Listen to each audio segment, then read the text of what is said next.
Prospecting के अंदर माहिर बनने के लिए आपको एक प्रिंसिपल जरूर सीखना पड़ेगा, और वो प्रिंसिपल है द प्रिंसिपल ऑफ रिएक्शन। हम ह्यूमन बींग्स बहुत समझदार हैं। जितने भी एनिमल्स हैं, जितने भी एनिमल किंगडम के अंदर जीव जंतु हैं, उनमें जो सबसे ज्यादा दिमाग है वो किसमें है? ह्यूमन बींग्स में। और ह्यूमन बींग्स के पास एक ऐसी चीज है जो किसी भी एनिमल के पास नहीं है, वो है उसकी फ्री विल। ह्यूमन बींग्स अपने डिसीजंस ले सकते हैं, वो कुछ भी सोच सकते हैं, वो जो चाहे वो कर सकते हैं, उनके पास एक फ्री विल होती है। वो डिसीजन लेने की फ्री विल होती तो है, पर फिर भी जो इंसान है वो है तो एक जानवर ही, और वो जानवरों की तरह रिएक्ट करते हैं।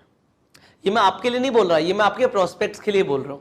जिन लोगों को आप अप्रोच करने वाले हो उन लोगों के लिए आपको बोल रहा हूं कि लोग सिर्फ और सिर्फ रिएक्ट करेंगे। वो अपने डिसीजंस जो ले रहे हैं अपनी फ्री विल के हिसाब से नहीं ले रहे। देखो, दो तरीके से हम डिसीजन लेते हैं, हमारे दो तरीके के ब्रेन एक्टिव है। एक होता है हमारा कॉन्शियस ब्रेन।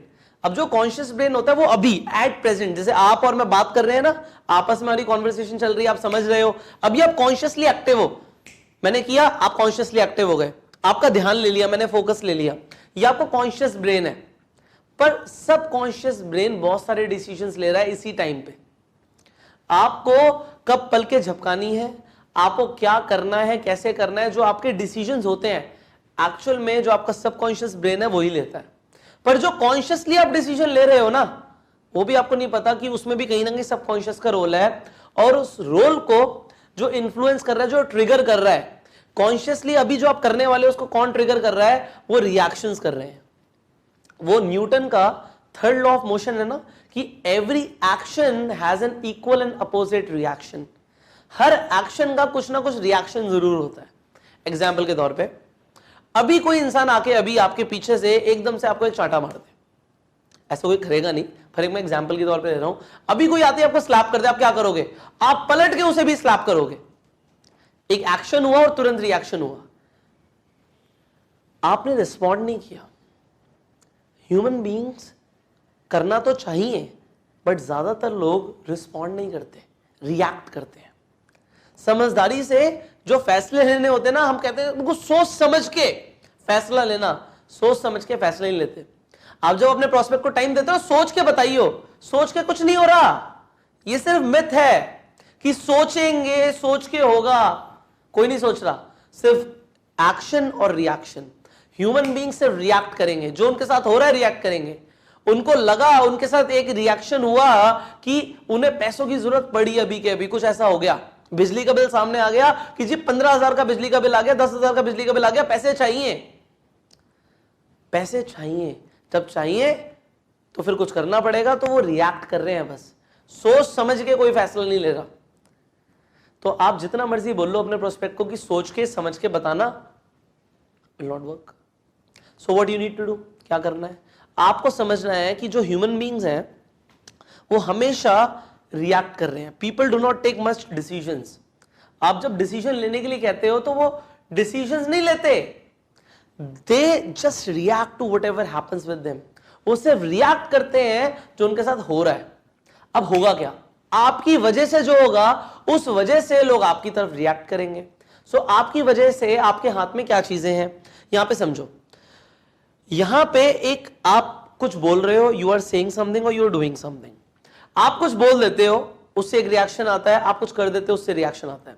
इससे जरा समझो, आप एक रोड पे जा रहे हो, आपने सामने वाले की गाड़ी को ठोक दिया। अब क्या होगा?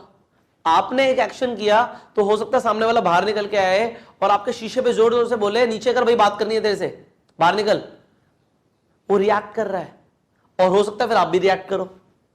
सो अब यहां पे एक तो कुछ करने से रिएक्शन हुआ, अब आपने वहां पे उसे कुछ बोल दिया, आपने कुछ और अब्यूजिव बोल दिया, और उसने आप पे हाथ उठा दिया। तो यहां पे आपके बोलने से भी रिएक्शन हो रहा है। हो सकता है आप वहां पे उसे बड़े प्यार से समझाओ कि सर कुछ ऐसा था, कुछ इमरजेंसी थी, किसी का एक्सीडेंट हो गया था, मुझे जाना था, और गलती से इस तरीके से मेरे दिमाग में चीजें चल रही थी, आई एम सो सॉरी। तो हो सकता है आपके बोलने से कुछ और रिएक्शन हो। आप समझो बात को, कुछ बोलने से कुछ और रिएक्शन हो सकता है। अगर वहां पे आपने अब्यूज किया तो चीजें गलत हो सकती हैं, बिगड़ सकती हैं। वहीं पे आपने सॉरी बोला और इस तरीके से आपने अपनी गलती एक्सेप्ट करी, तो कुछ और हो सकता है। Similarly come back to the network marketing. Network marketing में जो आप बोल रहे हो, अगर आपको उस चीज पे कंट्रोल नहीं है, आपने सामने वाले को रिएक्शन पे ले गए।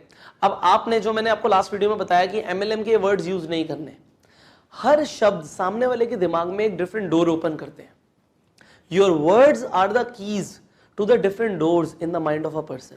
एग्जाम्पल के तौर पे, वहीं पे एक्सीडेंट हो गया, आपने गाड़ी ठोक दी, अब वो इंसान बोलने भी आया, वो चीखने चिल्लाने लग गया। आपने बोला, आपने ऐसा बोला, ऐसा हुआ नहीं हुआ मैं उसकी बात नहीं कर रहा, आपने ऐसा बोला कि यार मेरे घर में डेथ हो गई है, मेरा दिमाग कहीं चल नहीं रहा, आई एम सो सॉरी, इस वजह से थोड़ी सी गाड़ी टच हो गई। ऐसे बोलते ही सामने वाले के दिमाग में कुछ और डोर ओपन हो गया, उसने भी आपकी तरफ एक सिंपैथी फील करना शुरू कर दी और आपको बोला कि कोई नहीं, आप जाओ, आप जाओ। आपके शब्द कहां से कहां लेके जा सकते हैं कॉन्वर्सेशन को, सेम सिचुएशन में। सिमिलरली नेटवर्क मार्केटिंग, अगर आप ऐसा बोल देते हो, मैंने एक कंपनी ज्वाइन करी है, काम खत्म। क्योंकि यहां पे जो डोर ओपन होगा ना, वो क्या डोर ओपन होगा, एग्जांपल देता हूं मैं आपको। यहां पे डोर ये ओपन होगा क्योंकि उसके भी किसी फ्रेंड ने या उसने कोई कंपनी ज्वाइन करी होगी, या किसी ने उसे पहले भी अप्रोच किया होगा ये बोल के कि कोई कंपनी है और वो नेटवर्क मार्केटिंग कंपनी होगी। उसका एक्सपीरियंस हो सकता है अच्छा ना भी हो, और उसके दिमाग में अप्रोच आ जाए, नहीं ये वही होगा, ये वही होगा। वो आपने एक दरवाजा खोल दिया, और दरवाजा खोलते ही वो इंसान कुछ और सोचने लग गया। सो आपके बोलने से देखो क्या हो रहा है, कितना ज्यादा इंफ्लुएंस है इन शब्दों में, कितनी ज्यादा ताकत है इन शब्दों में, क्या बोलना है। अब अगर आप इस तरीके से कुछ वर्ड्स यूज करते हो जो एमएलएम के वर्ड्स हैं स्पेसिफिकली, जैसे कि अपलाइन, डाउनलाइन, सक्सेस लाइंस, मेरा यहाँ पे मार्केटिंग प्लान है, यहाँ पे हमारा मतलब आपने बोला हमारा बिजनेस बीओपीपी इवेंट होने वाला है, हमारी एनडीओ ट्रेनिंग होगी, हमारा ये होगा, हमारा इस कंपनी में मैं डायरेक्टर बनने वाला हूँ, वो इंसान ये डायमंड डायरेक्टर है। सो ये जो वर्ड्स हैं ये एमएलएम के स्पेसिफिक वर्ड्स हैं, और इन वर्ड से अलग अलग दरवाजे खुलेंगे, चाबियां हैं ये शब्द, और वो होने से फिर क्या होगा, you can expect, so people will react to it. So यहां पे आप कैसे रिएक्शन को घुमा सकते हो, आपको वो शब्द सीखने पड़ेंगे कि क्या बोलना है। जैसे अभी हमने ओपनर सीखे, उनसे कुछ और दरवाजे खुल रहे हैं दिमाग में, वहां पे नीड और वांट सामने आ रही है कि मुझे भी चाहिए, मुझे बताओ। सो वो आपको सीखना पड़ेगा। यहां पे आपको ये चीज समझनी है, there is nothing called good और बैड प्रोस्पेक्ट्स। ऐसा आप बोलते हो ना कभी कभी, यार वो प्रोस्पेक्ट बहुत बुरा था, ये प्रोस्पेक्ट बहुत अच्छा था। कोई भी प्रोस्पेक्ट गुड और बैड नहीं होता, कोई भी अच्छा और बुरा नहीं होता, सारे के सारे प्रोस्पेक्ट्स न्यूट्रल होते हैं। It's a mindset I am giving you. Mindset training तो पूरे कोर्स में चलती रहेगी, खत्म नहीं हुई है। So it's a mindset that there is no good और bad prospect, everybody is neutral, people will just react to whatever happens with them. और वो होगा कैसे, कैसे होगा उनके साथ, या तो कोई उन्हें कुछ बोलेगा या कोई कुछ करेगा उनके साथ। सो आपको अगर अपने रिजल्ट्स पे कंट्रोल करना है, अगर आपको ज्वाइनिंग के रिजल्ट्स बढ़ाने हैं, so you will have to control, आपको कंट्रोल लाना पड़ेगा और आपको बदलना पड़ेगा। जो आप अभी तक बोलते हो, यू से और you do, so you understand this. हमेशा याद रखना, principle of reaction. The principle of reaction is, लोग अपनी फ्री विल से डिसीजन नहीं लेते, they just react to whatever happens with them, and उनके साथ जो हो रहा है वो उनके हाथ में नहीं है, उनके डिसीजंस रिएक्शन का रिजल्ट है, और रिएक्शन आपके हाथ में है कि आप क्या बोलोगे और आप क्या करोगे। सो इसे कॉन्टिन्यूसली इंप्रूव करना है हमें। So now you have understood the principle of reaction. अब जो वर्कशीट में लिखा हुआ उसे करो, and I will see in the next video. Till the time, go self made.